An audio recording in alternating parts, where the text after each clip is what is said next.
Tu t'es déjà senti différent depuis tout petit, comme si tu ne rentrais pas vraiment dans le moule? Beaucoup d'âmes arrivent sur Terre avec une mission particulière, et ça se ressent dès l'enfance. Ce sentiment d'être à part, ce n'est pas juste dans ta tête. Il y a des signes, des indices qui montrent que tu n'as jamais été comme les autres. Et si tout ça avait un sens bien plus profond, aujourd'hui, on va explorer ces signaux et t'aider à comprendre pourquoi ton parcours a toujours été unique. Accroche-toi, ça risque de te parler. À toi de me dire si ça te convient avant qu'on passe au prochain chapitre. 1. Les signes précoces. Des gamins, t'avais l'impression de voir le monde autrement, pas vrai? Peut-être que t'étais hypersensible, ressentant tout plus fort que les autres.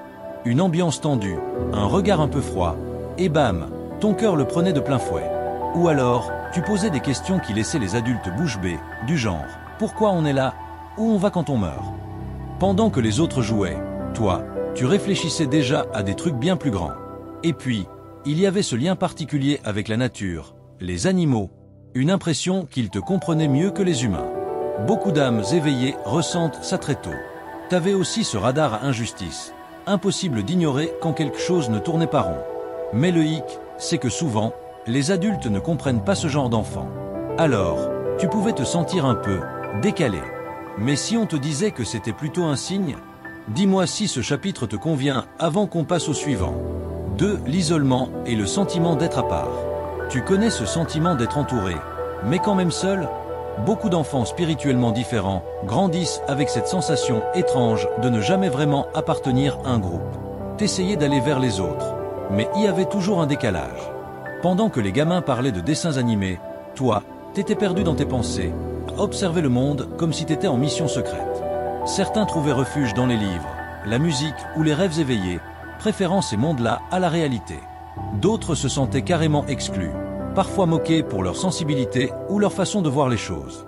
Et si on te disait que cette solitude, ce n'était pas un hasard, que c'était peut-être une forme de protection, pour que tu ne sois pas trop influencé par ce qui ne te correspondait pas? Parfois, l'univers nous met à l'écart, pas pour nous punir, mais pour nous préserver. Valide ce chapitre, et je continue avec la suite. 3. Une perception du monde différente. Si tu as toujours eu l'impression de capter des choses que les autres ne voyaient pas, c'est pas juste ton imagination. Beaucoup d'enfants différents ont une intuition hyper développée, comme un sixième sens. Tu ressentais l'énergie des lieux, tu savais quand quelqu'un mentait, et parfois, t'avais même des impressions de déjà-vu troublantes. Certains faisaient des rêves prémonitoires, d'autres avaient une connexion inexplicable avec l'invisible. Et puis, il y avait cette manie de poser trop de questions. Pas pour embêter, mais parce que les réponses toutes faites ne suffisaient pas. Pourquoi on doit suivre ces règles? Pourquoi les adultes font semblant d'être heureux? Tu voulais comprendre le vrai, pas juste ce qu'on t'apprenait. Résultat, soit on te trouvait trop curieux, soit on disait que t'étais dans la lune. Mais en réalité, t'avais juste une conscience plus large que la plupart des gens autour de toi. Dis-moi si ça te convient avant qu'on enchaîne. 4. Les défis et le rôle des épreuves. Tu te souviens de ces moments où la vie semblait vraiment te donner des coups durs? La famille, les amis, l'école, tout semblait un peu plus compliqué pour toi. Ce n'était pas juste une question de malchance, mais un test. Les âmes qui ont une mission plus grande doivent souvent traverser des épreuves plus difficiles. Ces obstacles étaient là pour te forger, te préparer à quelque chose de plus grand. Peut-être que tu as eu des pertes précoces, des ruptures ou des trahisons. Ou peut-être que l'incompréhension des autres t'a blessé. Mais tu sais quoi? Tout ça n'était pas pour rien. Chaque difficulté, chaque épreuve t'a donné des clés pour devenir la personne que tu es aujourd'hui. L'isolement t'a appris la résilience, et les blessures de l'enfance t'ont donné la capacité de comprendre ceux qui souffrent. C'est ça, le rôle de ces défis, te rendre plus fort, plus connecté à ta mission. Si ça te parle, on peut passer au chapitre suivant. 5. L'éveil et la compréhension tardive. Tu t'es déjà dit, mais pourquoi je n'ai pas vu tout ça plus tôt? C'est souvent après des années de questionnement que tout commence à se clarifier. Les pièces du puzzle de ton enfance se mettent enfin en place, et tu comprends que tout ce que tu as vécu avait un sens plus profond.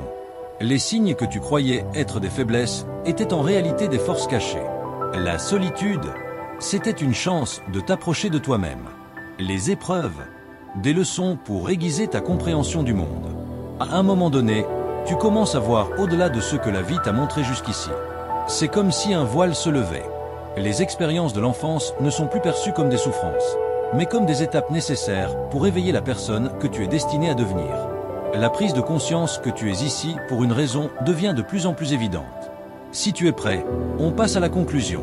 Si tu te sens différent, c'est parce que tu le es, et c'est une bénédiction, pas une malédiction.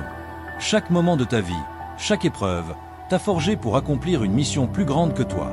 Les épreuves du passé n'étaient pas là pour te briser, mais pour te préparer à éveiller tes dons. Aujourd'hui, tu es prêt à comprendre pourquoi tu as traversé tout ça, pour grandir, pour guérir, et pour aider les autres à faire de même. N'aie pas peur d'être toi-même, car ta différence est ton plus grand atout. L'univers a besoin de ton énergie unique. Vous êtes-vous déjà demandé comment la spiritualité peut se connecter au cosmos et à votre propre vie? Pour une spiritualité du cosmos, découvrir Tellart de Chardin est le livre qui transformera votre vision du monde et de vous-même. Avec lui, vous comprendrez comment la spiritualité peut apporter sens et paix en alignant votre être avec l'univers de manière profonde et transformative. Si vous ressentez qu'il manque quelque chose dans votre parcours spirituel ou que vous cherchez des réponses à des questions existentielles, ce livre est la clé. Ne manquez pas l'occasion d'explorer la pensée de Tellart de Chardin et de trouver le chemin vers une spiritualité plus épanouie. Obtenez votre exemplaire maintenant avec une réduction en cliquant sur le premier lien dans la description de cette vidéo et faites le prochain pas vers la connexion avec le cosmos et une nouvelle compréhension spirituelle. Et si vous souhaitez approfondir votre chemin spirituel et attirer des relations plus saines, cliquez sur la prochaine vidéo qui apparaît à l'écran maintenant. N'oubliez pas de vous abonner à la chaîne Énergie Spirituelle et d'activer la cloche de notification pour recevoir tous les conseils et insights transformateurs qui élèveront votre parcours spirituel. Rendez-vous dans la prochaine vidéo où vous découvrirez comment vivre avec plus d'équilibre et d'harmonie.